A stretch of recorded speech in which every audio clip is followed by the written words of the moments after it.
The fifth member of that team who was a part of those 30 meetings was none other than our former school board director and former board president, Jeff Russell. Jeff, please come forward. Debbie promised me I had 20 minutes to get this up. I served on the board for 40 years with Gary from 2009 to 2013. They felt like 40 years at times. Those were difficult years, hard years for the board and also for the superintendent. They were hard years financially as we moved through the Great Recession. In terms of governance, they were war years as well.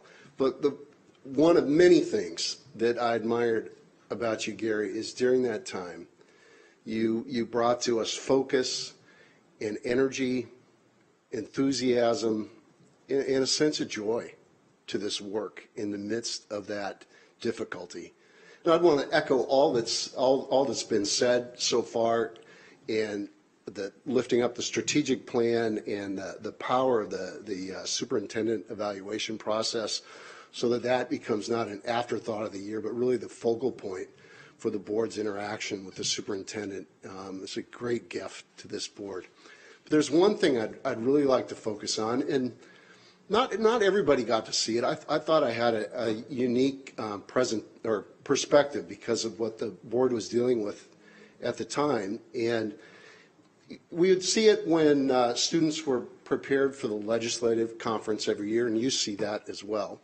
But saw it especially as we developed a policy for bringing student representatives onto the board, and got to watch firsthand Dr. Cohn's interaction with high school student body leadership then, and also at those legislative conferences and at other times through the year, and really saw someone who cared deeply for students.